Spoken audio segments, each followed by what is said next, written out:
contacter les bons esprits, les bonnes énergies ce soir et faire cette vidéo pour vous.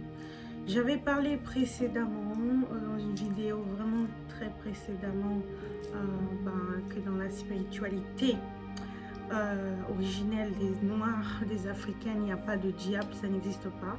En fait, nous parlons de notre basse conscience et de notre conscience supérieure qui sont toujours en conflit. Et c'est de là, quand les Européens, ils ont traduit notre spiritualité, eux, ils ont créé le concept du diable. Alors que chez nous, ça n'existe pas. Je vais expliquer en détail ce que je voulais dire par là.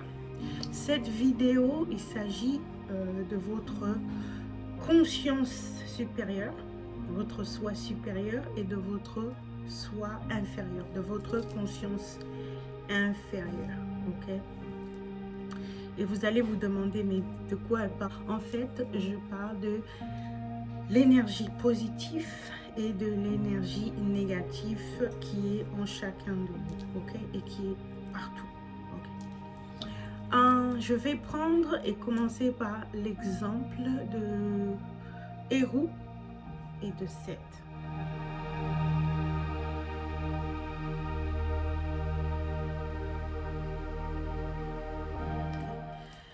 Cette histoire de Héroux contre Seth, c'est l'histoire la plus ancienne qui existe, qui parle du bien contre le mal, de l'énergie positive et de l'énergie négative.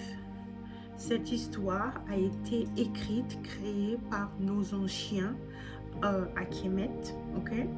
Et nos anciens, nos ancêtres honoraient cette histoire parce que cette histoire avait un message très profond sur notre vraie nature et sur la spiritualité et sur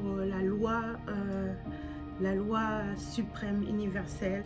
En fait, je rappelle, pour ceux qui ne connaissent pas, l'histoire de Héroux parle de Héroux, le Christ, ok?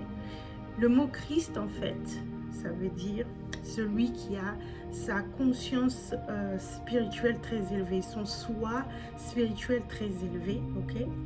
Donc, Héroux, le Christ, le sauveur, ok? Le Christ, il va voir Seth pour se venger. Il va se battre contre Seth pour se venger car Seth a tué son père Ossar, ok? Seth a tué le père de Héroux, Ossar, et il l'a coupé en morceaux et il a jeté les morceaux de son corps dans la rivière du Nil.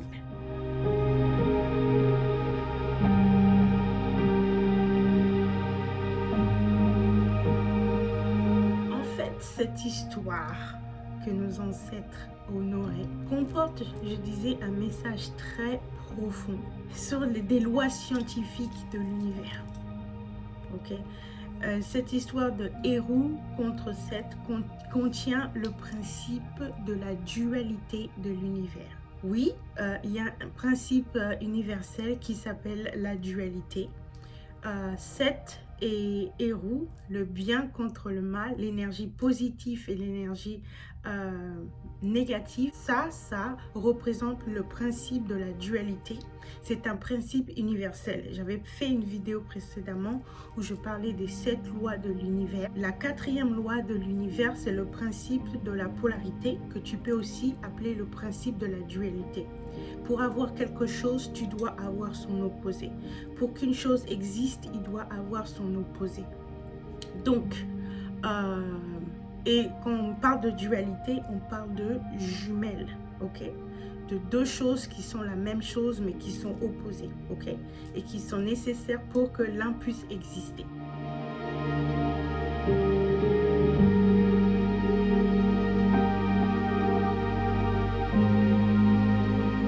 dois vous rappeler le principe de yin et de yang du système spirituel des bouddhistes, des chinois, des japonais et des asiatiques, des mongoliens.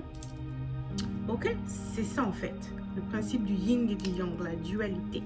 Ou contre 7, c'est ça, ça représente le yin et le yang, le principe universel dualité et de la polarité dans l'univers. Donc, cette histoire de Héros contre Seth montre un message scientifique, spirituel de l'univers.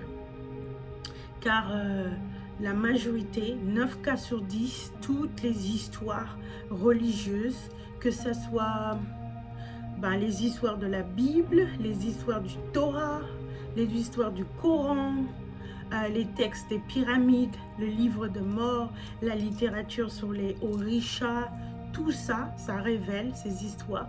Ce sont des histoires où on parle d'êtres anthropomorphiques, de gens anthropomorphiques pour en fait communiquer des messages sur notre vraie nature, des messages sur la spiritualité, des messages, les forces de la dualité qui existe dans l'univers, ok? Et comment on peut atteindre notre haute conscience, parce que nous avons dans chacun de nous le cerveau supérieur et le cerveau inférieur. Nous avons dans chacun de nous une énergie supérieure et une énergie inférieure.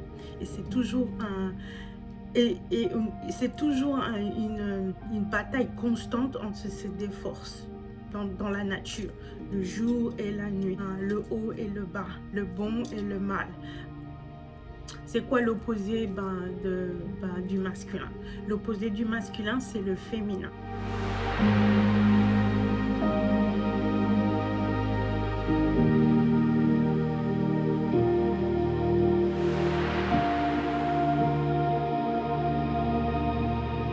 Ne vous trompez pas, c'est pas parce qu'ils sont opposés qu'ils sont différents. C'est la même chose en fait.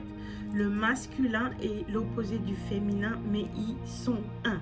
Comme notre haute conscience et notre bas de conscience sont à l'intérieur de nous et ne sont qu'un. Ok? Nous, dans notre spiritualité, il n'y a pas de séparation. Mais le blanc, quand il a traduit notre spiritualité, il les a séparés, il les a divisés.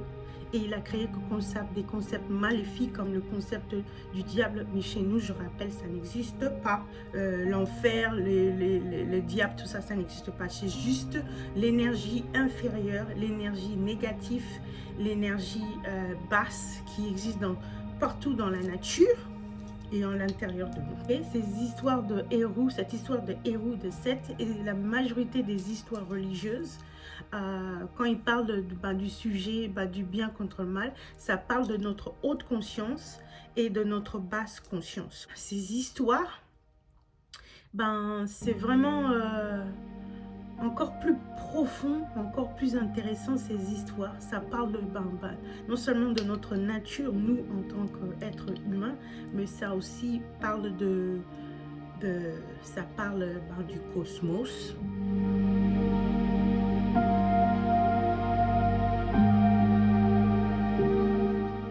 Ça parle de l'observation du cosmos, ça parle de l'observation de l'univers. Nos ancêtres ont créé ces histoires, comme l'histoire de Horus et de Osset, à partir du cosmos, de l'observation du cosmos, à partir de la cosmologie, à partir de l'astronomie, à partir de l'astrologie. Et voilà quoi, tu vois. C'est ça que je voulais dire comme message aujourd'hui, mes frères et sœurs. Et voilà, encore une notion de notre spiritualité qui est assez intéressante. Ingeta Haché Aïbobo, mes frères et sœurs.